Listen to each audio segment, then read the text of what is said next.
Deuteronômio capítulo 6, versículo 4 ao versículo 9. Deuteronômio 6, 4 ao 9. Diz assim a palavra de Deus: Ouça, ó Israel, o Senhor, o nosso Deus, Ele é o único Senhor. Ame o Senhor, o seu Deus, de todo o seu coração, de toda a sua alma e de todas as suas forças. Que todas essas palavras que hoje lhe ordeno estejam em seu coração. Ensine-as com persistência aos seus filhos. Converse sobre elas quando estiver sentado em casa, quando estiver andando pelo caminho, quando se deitar e quando se levantar. Amarre-as como um sinal nos braços e prenda-as na testa. Escreva-as nos batentes das portas de sua casa e em seus portões. A minha oração é que o Senhor nos abençoe e que abra o nosso entendimento para a compreensão precisa da sua palavra. Nós precisamos do Espírito Santo de Deus.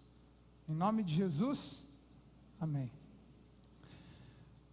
A sua família está em perigo.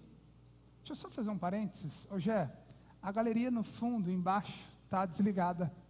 Acende para aqueles irmãos. Isso. Acho que tem que acender aí no pininho também. Ela continua desligada. Agora foi. Obrigado. A sua família está em perigo. E quisera eu, nessa noite, dizer para você que a sua família está em perigo, porque há um grande sequestrador solto nas ruas de Tupã. Isso sim seria um perigo, mas talvez não seria um perigo como o que eu quero alertá-lo nessa noite. A sua família está em sério correndo perigo nessa noite.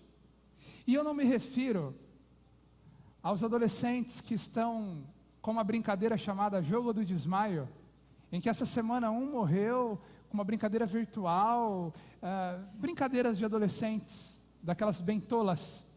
Se você não sabe sobre o assunto, pesquise, isso é importante. A sua família corre perigo, e eu não estou falando também de um surto epidêmico tomando conta dos hospitais de Tupã.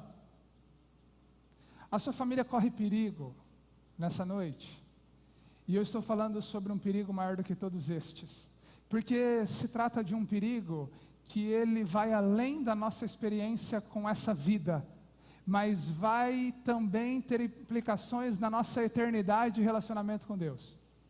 Eu estou falando de um perigo, e esse perigo é você. Esse perigo é você. Esse perigo é você, esse perigo sou eu. Quando nós fazemos da nossa adoração a Deus algo que se limita, algo que se prende a um templo religioso, a uma adoração a Deus que consiste apenas num dia da semana, ou mesmo num programa formal que a igreja proporciona. Quando você entende a adoração a Deus como algo que se limita a culto, a domingo, a templo, a sua família corre perigo. Perigo de não só a sua vida ser afetada pelo descompromisso e afastamento de Deus, mas porque a palavra de Deus te alertará nessa noite o quanto isso afeta os seus filhos, o quanto isso traz consequências para sua esposa, para o seu marido, para aqueles que estão à sua volta. Você está em perigo, e o perigo é você. Era isso que Israel precisava entender. A nação de Israel precisava entender que eles estavam em perigo. E a nação de Israel, que está em Deuteronômio capítulo 6, é uma nação que está prestes a entrar na terra prometida. Essa nação precisaria entender que uma vez que os ritos e ordenanças que Deus havia expressado a eles se limitava a só ritos e liturgias, Eles estavam correndo um sério perigo do afastamento de Deus, e toda a sua família enfrentaria consequências sobre isso. O que aqueles irmãos precisavam entender é que culto, templo, rito, sacrifício não são fins em si mesmo, mas isso precisa nos apontar para uma adoração e devoção ao Senhor. Pois bem, aqui nós tínhamos uma geração de Israel, israelitas que, como eu disse, estão recebendo de Moisés aquilo que está escrito no Deuteronômio. Deuteronômio significa a expressão da lei. Deuteronômio significa aquilo que Deus quer ensinar ao povo por meio da lei, e Deus está usando Moisés para falar com o seu povo. O povo está aqui há uma geração.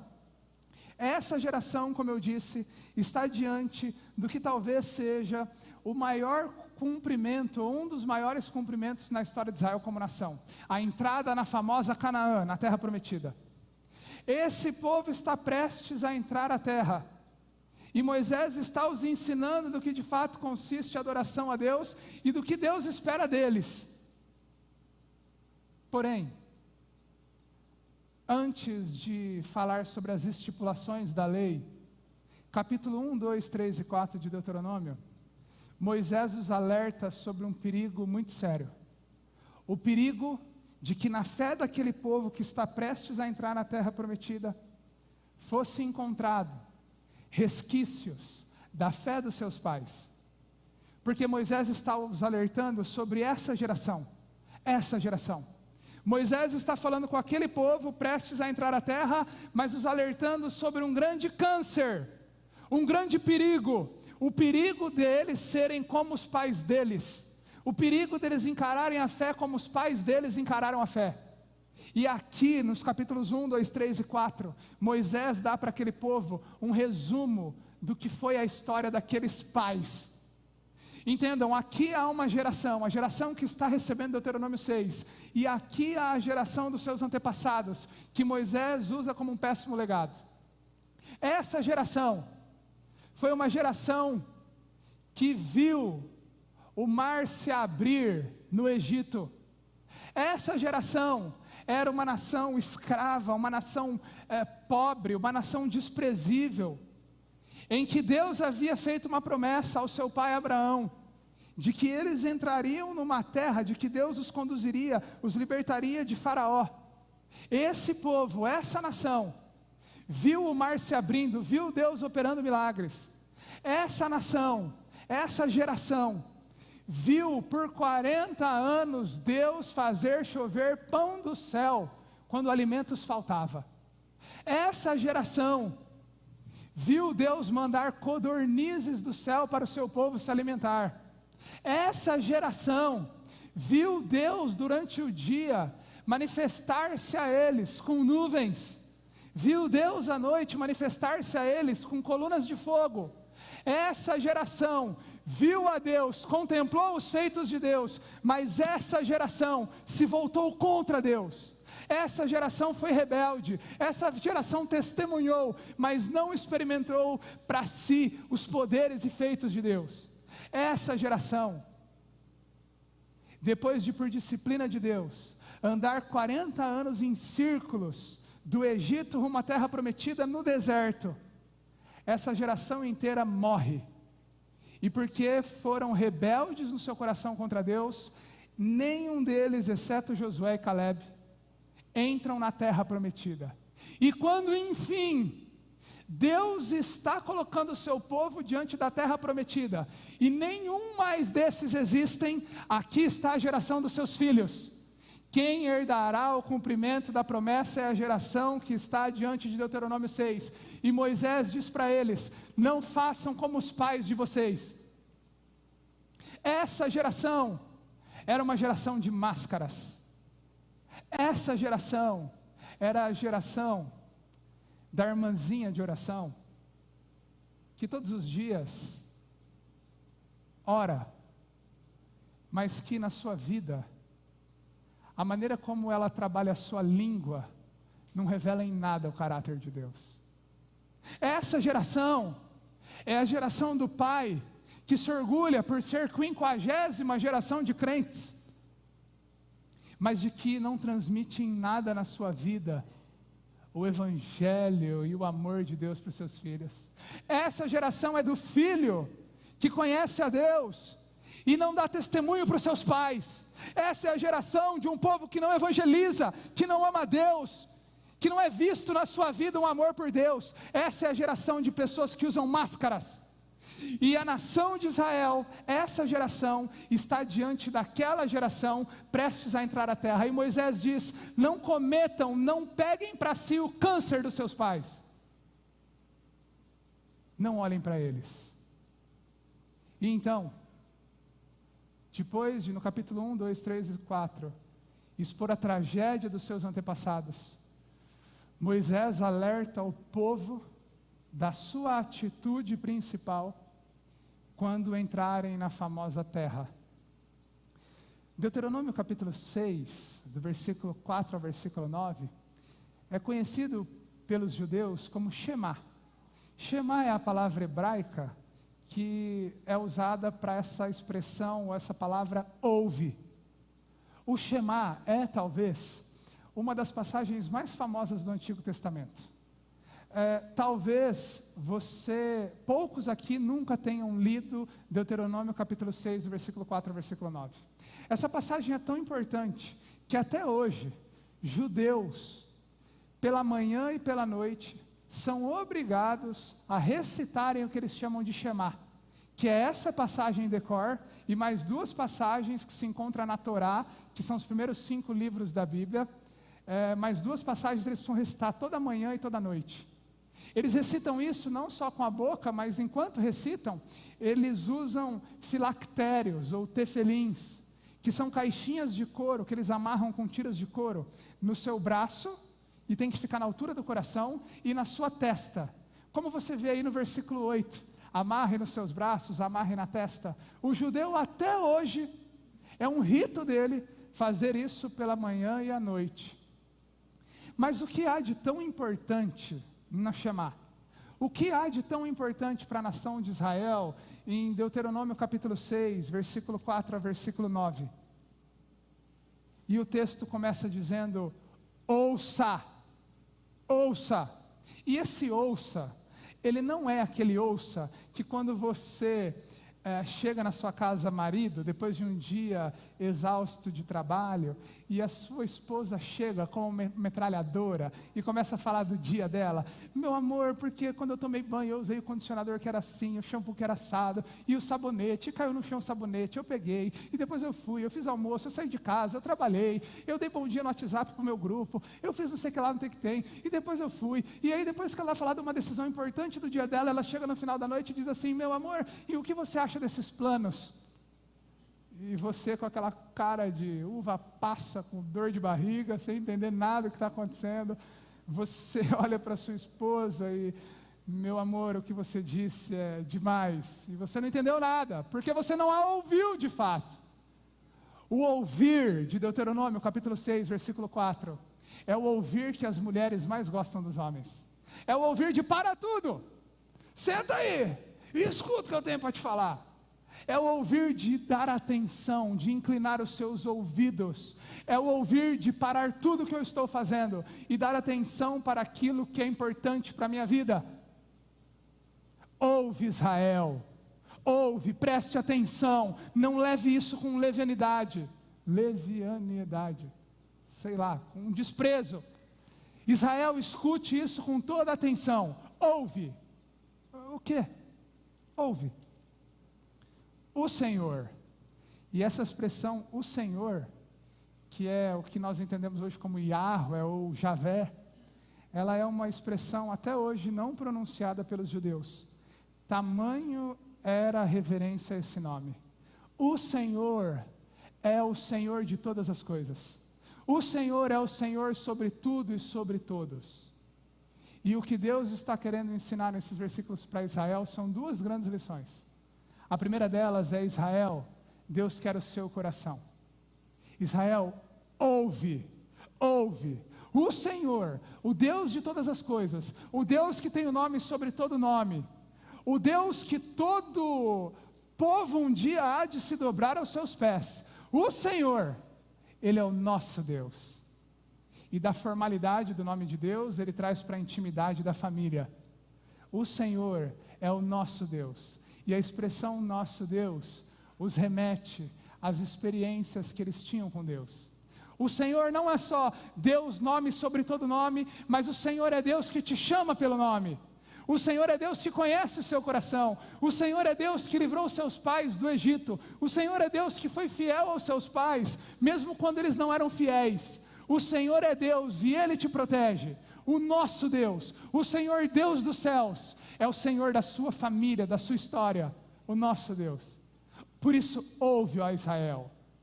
Esse Deus que criou todas as coisas, soberano sobre todas as coisas. O nosso Deus, Ele é o único Senhor. Israel, o nosso Deus, Ele é ciumento. Esse Deus exige exclusividade. Vocês entrarão numa terra onde vocês lidarão com hititas, jebuseus, amorreus, cananeus. E esse povo tem os seus deuses. Mas o Deus que você serve é o Deus sobre todos os deuses. Ele é o único Deus, não há outro Deus. Os outros deuses são falsos, são invenções de mão humana. Mas esse Deus não é criado por nossas mãos. Ele não depende de homens mortais. Ele é o nosso Deus, Ele é único. Por isso ouve, Israel.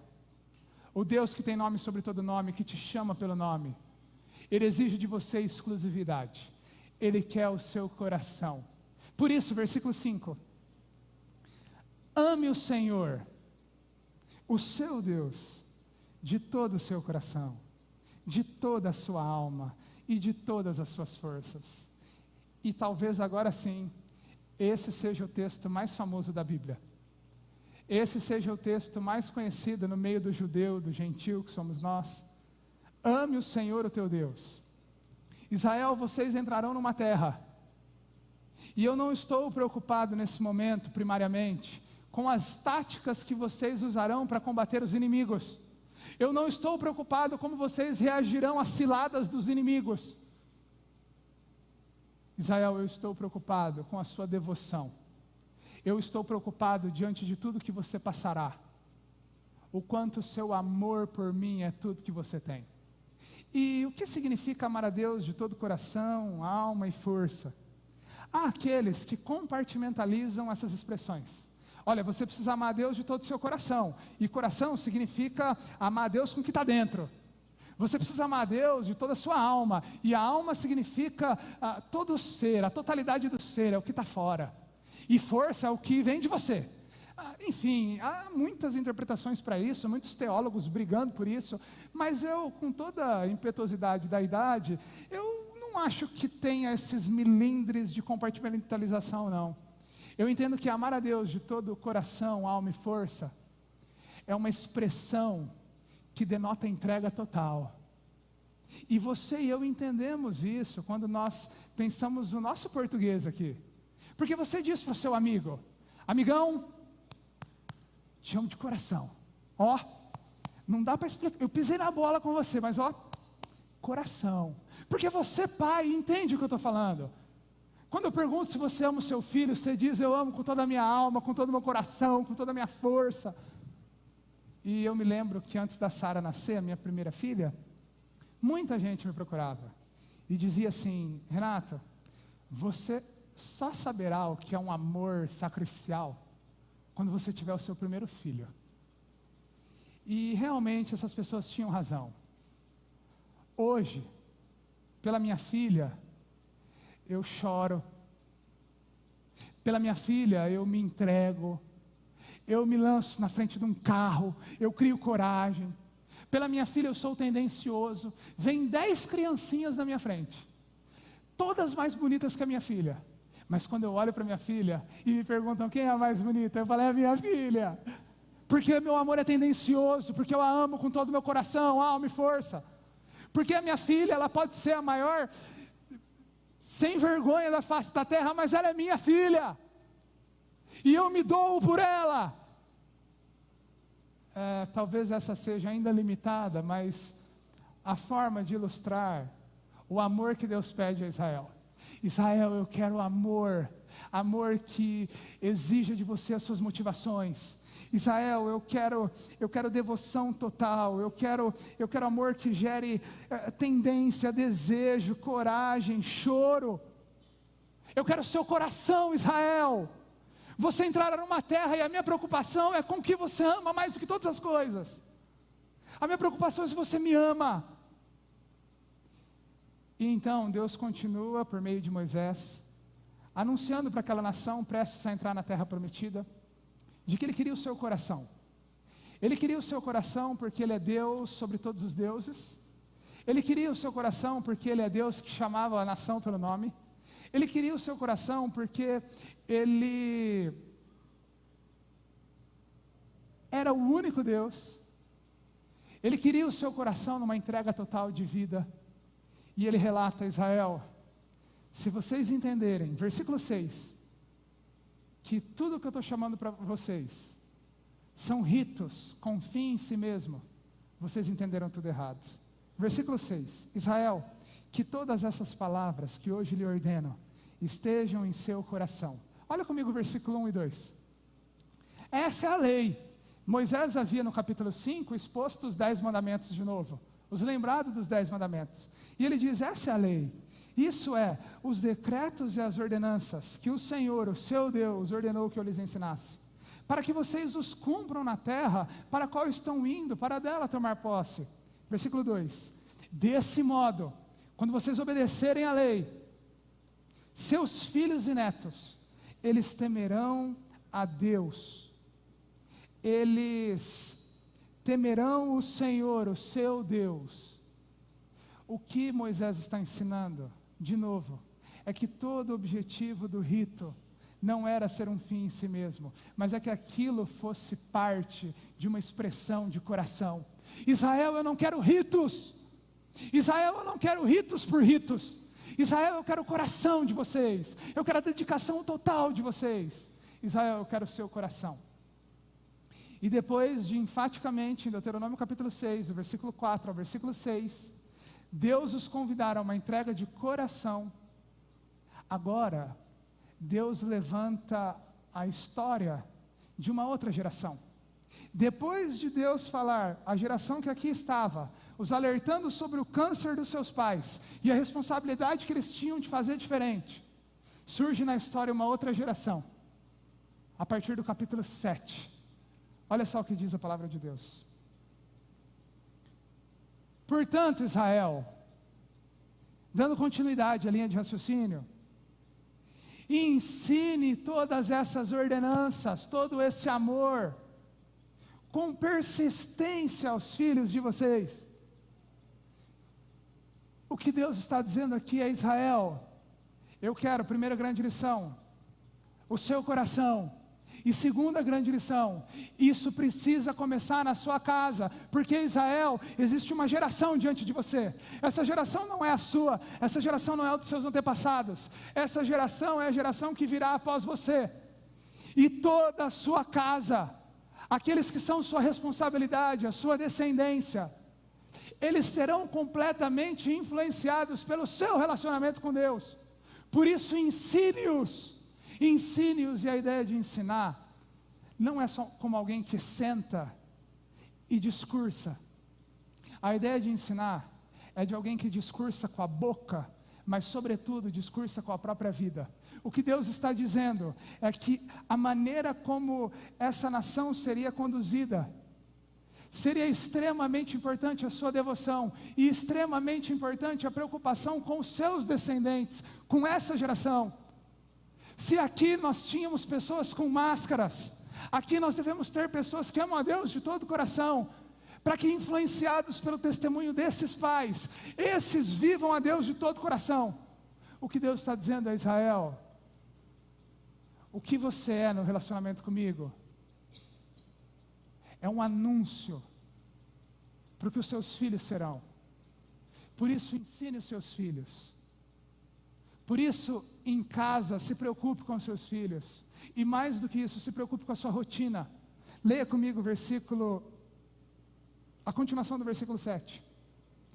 Ensine aos seus filhos com persistência, converse sobre elas quando você estiver sentado em casa, quando você estiver andando pelo caminho, quando você se deitar, quando você se levantar, o que Deus está dizendo é, essa adoração, essas leis, a expressão de adoração que eu quero, que é fruto da lei, ela precisa tomar conta de como seus filhos te enxergam, ela precisa tomar conta de como você lida com o seu trabalho, e essa expressão caminho, é a expressão de alguém que tem uma rotina, daquilo que é costumeiro para mim.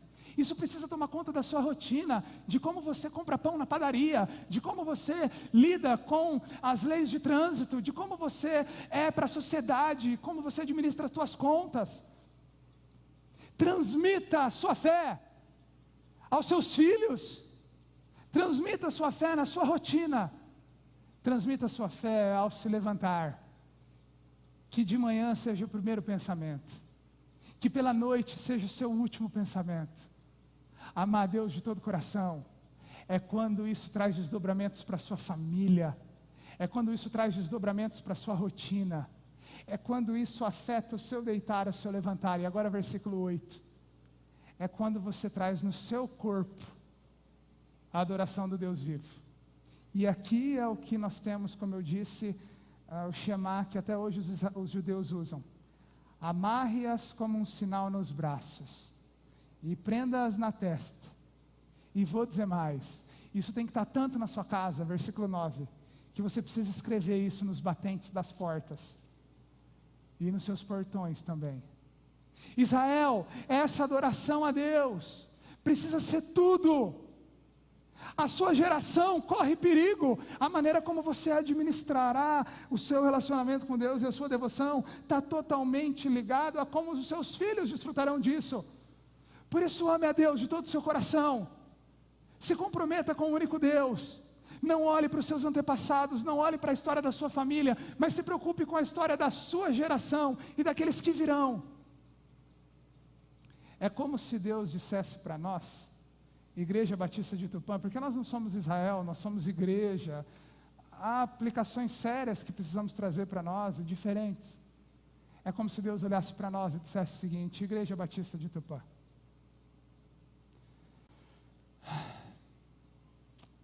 ouça o que eu tenho para dizer para você, mas não ouça como alguém que está preocupado com a pizza depois do culto, e nem mesmo com a conta que você tem que pagar amanhã. Eu sou o Senhor, Deus sobre todas as coisas. Eu sou o nome sobre todo nome que você cantou no começo desse culto. Ouve o que eu tenho para dizer, porque eu sou o seu Deus também. Um dia eu te chamei pelo nome, e na minha expressão da aliança que há em Cristo Jesus, eu decidi que te amaria independente do que você é, e de que eu daria salvação para você, porque eu sou o seu Deus. Israel, eu não divido a minha adoração com outros deuses, eu não divido a minha adoração com dinheiro, com filhos, eu não divido a minha adoração com estátuas feitas por mãos humanas, eu não divido a minha oração com pastores, com igreja. A minha adoração precisa ser singela a mim. Igreja Batista de Tupã, vocês precisam amar a Deus de todo o coração, de toda a alma e com toda a força de vocês. Existem aqueles dentre vocês que não me amam com intensidade, com entrega total. Existem aqueles que se lançam em frente dos seus carros ou do carro em perigo pelos seus filhos, mas jamais fariam isso por fé. Existem aquelas pessoas dentre vocês que não me amam, que não pregam o evangelho, que não amam o seu próximo, que são mascarados no meio da comunidade de fé. Ouve, Israel, o que eu quero de vocês não é um culto de domingo à noite. O que eu quero de vocês não é um domingo. O que eu quero de vocês são ordenanças que tomem conta do coração de vocês, e que isso afete as gerações de vocês, que isso afete os seus descendentes, que os seus filhos sejam impactados pelo seu testemunho, que a sua casa, a sua rotina seja impactada pelo quanto você ama Jesus. Igreja Batista de Tupã, eu quero o seu coração, e isso precisa começar na sua casa. Irmãos, o que o Paulo e eu temos dito nessa série de mensagens, de maneira alguma visa rebaixar o domingo como um dia em que crentes se reúnem. Nós não estamos querendo dizer que você não precisa vir esse culto, que ele não é importante para a sua vida. Ele é importante. Nós não estamos querendo dizer que esse espaço físico, nós não precisamos zelar por ele, e ele é importante para a nossa igreja, para as nossas reuniões. Mas o que nós temos dito para você, é que de Gênesis a Apocalipse, a palavra de Deus relata, que a nossa adoração a Deus precisa transcender isso aqui, e que isso aqui precisa ser fruto de lábios que confessam a Jesus, e que isso não se prende, essa igreja em movimento, que ama a Deus, que ama o próximo, que anuncia o evangelho para o mundo, ela não se prende a domingo, templo, culto, mas ela começa com uma adoração na sua casa. O que os seus filhos pensam de você, os aponta para Jesus. Avivamento, que é o que muitos oram, parte quando eu, dentro da minha casa, sou bênção e canal de instrumento para a glória de Deus na vida dos meus. É quando no meu casamento a luz de Jesus é exaltada. É quando com a minha esposa, a forma como eu a trato, ela vê Cristo em mim. O meu marido vê Cristo em mim. Esse é o objetivo dessa série de mensagens Deus em Movimento. Que você não entenda que Deus está parado aqui e se esquece de nós quando saímos daqui, mas que Ele vai conosco, independente das situações, dos vales, dos momentos de alegria, e Ele quer a nossa adoração. Deus quer o nosso coração, irmãos. Deus não quer ritos, Deus não quer máscara, Deus não quer fachada, Deus quer singeleza. Isso começa em casa. Eu me lembro que uma vez, saindo de um culto de quinta-feira que eu havia pregado, um irmão chegou para mim, saindo aqui embaixo da galeria, e ele me pegou pelo braço e disse o seguinte: pastor, vem cá, entre nós, você vive tudo isso que você prega mesmo? Você prega com tanta euforia e amor, você vive isso mesmo, pastor? E eu me lembro como se fosse hoje, que naquele dia eu não soube dar uma resposta àquele irmão. Tamanha profundidade e reflexão que me custava responder aquilo.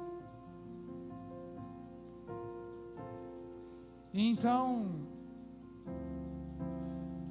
pensando sobre isso à luz da palavra de Deus, hoje eu queria dar uma resposta àquele irmão. E na verdade aquele irmão nem aqui está. E por isso eu quero responder para ele, responder para você o que eu responderia para ele hoje. Pastor, você vive tudo isso que você prega? E eu diria para ele: é claro que não, é claro que não, claro que não. Se você conviver comigo, você verá. É claro que não, porque eu sou limitado, eu sou pecador, isso é impossível para mim, a plenitude dessas coisas. É claro que não, conviva comigo, pergunte à minha esposa, pergunte àqueles que estão à minha volta, se eu vivo tudo isso que eu prego.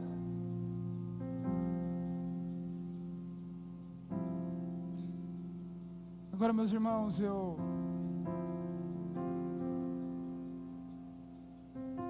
digo uma coisa para vocês. Deus sabe quanto todo dia o meu coração dói por isso. Deus sabe o quanto eu não passo 48 horas sem dizer: Senhor, eu não vivo o que eu prego. Deus sabe o quanto é difícil para mim estar aqui pregando para você verdades da palavra de Deus, mas quanto difíceis elas são de viver no meu coração, e Deus sabe o quanto eu choro por isso. Deus sabe o quanto eu luto e o quanto eu gostaria de agradá-lo com todo o meu coração, alma, força, entendimento. A minha esposa sabe. A minha esposa sabe que em mim não há um marido perfeito, não. A minha esposa sabe que em mim não há um cara que vive tudo aquilo que ele prega. Mas ela sabe, e em minhas orações com ela, ela sabe o quanto eu gostaria de ser melhor para a glória de Deus. E o quanto eu não hesito, se precisar pedir perdão, me reconciliar com você, me humilhar diante da igreja, desse mundo, seja quem for, para dizer que Cristo tem que ser exaltado na minha vida. Deus conhece o meu coração, e Ele sabe o quanto eu gostaria de entregar tudo que eu tenho por Ele. E é por isso que eu encontro na palavra de Deus, em Jesus Cristo, o entendimento de que na limitação do meu ser e na dependência da cruz, o quanto Ele entende o meu amor e Ele quer essa disposição. Meus irmãos, o maior sonho da minha vida não é que as minhas 2 filhas digam para vocês um dia que em mim elas encontraram a perfeição ou um homem super moralista. O que eu quero é que as minhas filhas olhem para mim e digam: papai tinha falhas, papai errou comigo, mas papai era um homem que apontava para Jesus e dependia da graça de Deus. E quando eu passar por um tempo de vale, eu saberei que o Deus do papai, o Deus que perdoou o papai, o Deus que restaurou o papai, Ele é poderoso para restaurar a minha vida. Meus irmãos, eu não estou dizendo para vocês que a responsabilidade da conversão dos filhos de vocês é sobre as suas costas. Eu não estou dizendo que o seu filho vai se converter se você levar Deus a sério. Mas o que eu estou dizendo é que não seja encontrado neles resquícios da minha negligência com Deus. Que eles não encontrem em nós munições para a rebeldia do seu pecado. Mas que a nossa vida seja uma vida de total entrega, consagração, que exalta a Deus sobre todas as coisas. E isso precisa começar em casa. Eu me lembro, e gente, do fundo do meu coração, eu não quero ser sensacionalista aqui, eu não queria usar esse exemplo, mas ele tem tudo a ver com o texto bíblico. Eu me lembro quando o Gustavo morreu, Gustavo Reis, e depois de algumas semanas eu coordenava o clube bíblico de sábado de manhã aqui, e o Mateuzinho, seu filho mais velho, acho que 10 anos, 9 anos, chorava ali na escada. E eu, obviamente, sabendo o motivo do choro dele, ou achando que sabia, eu disse: Mateus, por que você está chorando? Estou com saudade do papai. Mateus, o que você mais lembra do papai? O que você tem saudades? Ele: Renato, o papai falava de Jesus o tempo todo. O papai gostava de cantar para Jesus na rua, em tudo quanto é lugar. Eu tenho certeza que esse menino, por onde ele passar, ele se lembrará que o Deus gracioso e salvador que se revela na pessoa de Cristo, que salvou o papai dele, é poderoso para transmitir graça para esse menino, seja qual for a fase da sua vida. Meus irmãos, nessa noite a sua família corre perigo, o perigo da sua rebeldia ser um câncer para os seus filhos. Por isso, ó igreja de Cristo, ouve o seu Deus, ame-o de todo o seu coração, alma e força, com toda a disposição do seu coração. Transmita isso para os seus filhos na sua rotina, que a nossa igreja seja conhecida por uma igreja restaurada pelo sangue de Jesus. Eu quero encerrar esse culto cantando uma música que expressa o que eu sinto nesse momento. Eu queria cantar para vocês uma música, e eu não quero de maneira alguma que você preste atenção no meu talento musical, que você vai se frustrar por isso. Eu não estou nem um pouco preocupado se eu vou cantar bem ou mal. Quero cantar a letra dessa música. Eu não quero que você se preocupe com a melodia, se ela é bonita ou feia, mas com a letra. E a minha oração é que, pela graça que há em Cristo Jesus, nessa noite, nós saiamos daqui entendendo que o coração que Deus quer de nós não está ligado à perfeição dos nossos atos, mas a nossa submissão à graça de Deus que há em Cristo Jesus. E de que isso é o maior antídoto do sucesso, do relacionamento dos nossos filhos, daqueles que estão à nossa volta com Deus. A transmissão da palavra de Deus à nossa casa. Deus está em movimento e isso afeta a nossa casa, o nosso coração.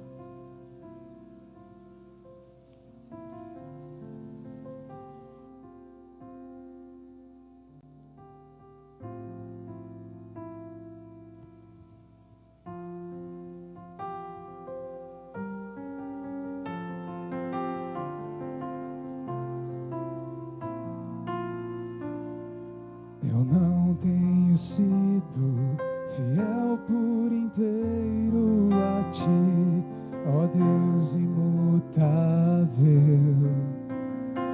Os meus valores tão distorcidos me impedem de te compreender melhor. Valo teu nome, ó Senhor, sem a reverência ao devido temor. Estou tão distante de ser o que esperas de mim.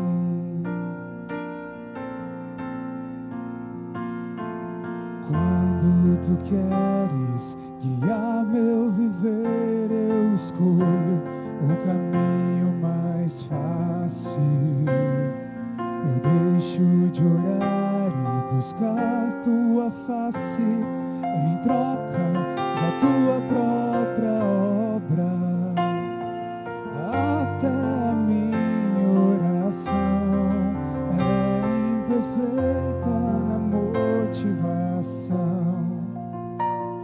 Eu estou tão distante de ser o que esperas de mim. Mas eu quero dedicar-te minha eterna lealdade, com mãos limpas e o coração puro, humilhado perante os teus pés. O que eu mais quero é levar o meu coração de volta pra ti.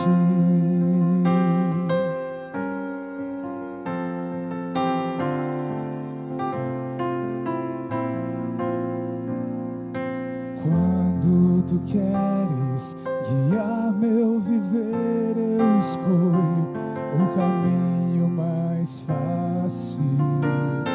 Eu deixo de orar e buscar tua face em troca da tua própria obra.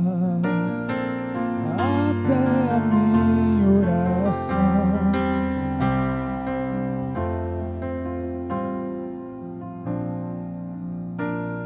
estou tão distante de ser o que esperas de mim. Mas eu quero dedicar-te minha eterna lealdade.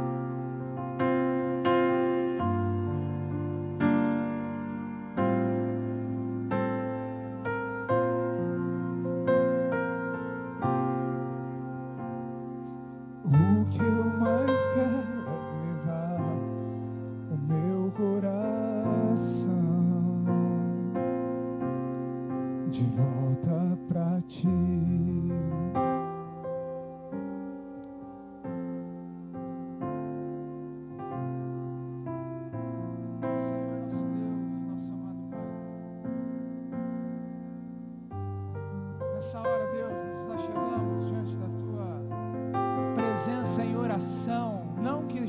estivéssemos em Tua presença. Para dizer ao Senhor, Deus, que para nós é difícil toda essa adoração que transcende o rito, a confissão. Para nós é difícil, Deus, a moralidade precisa, o comportamento adequado diante da nossa família. Mas, Senhor, para a glória do Teu nome, e fiados na graça que há no nosso Salvador Jesus, nós clamamos ao Senhor, Deus, que naqueles que estão à nossa volta, não sejam encontradas marcas da nossa negligência na fé com o Senhor. Nós clamamos, Deus, aqueles que estão perto de nós, que não por meio das nossas perfeições, porque isso nunca conseguiremos, mas que por meio do quanto amamos Jesus e dependemos da sua graça, essas pessoas se voltem para o Senhor e saibam que o Senhor, Deus de todos os deuses, o Senhor único Deus, transformou a minha vida e me chamou para a exaltação do Teu nome. Ajuda-nos, Senhor, essa missão de vivermos uma fé que transmite àqueles que estão à nossa volta e que influencia positivamente os nossos filhos e a nossa casa. Senhor, eu quero clamar pelas minhas filhas nesse momento. Eu quero clamar, Deus, com meu coração diante do Senhor, que elas sempre se lembrem de mim, pelo reconhecimento da misericórdia que há em Jesus e oportunidade de recomeço em Cristo. Eu peço pelos meus irmãos que aqui estão, Deus, que nós possamos ouvir a Tua voz e fazê-la dela experiência na nossa vida, e que o Teu nome seja exaltado, Deus, pois Teu é o reino, Teu é o poder e Tua é a glória. E nós oramos em nome de Jesus. Amém. Aplauda ao Senhor.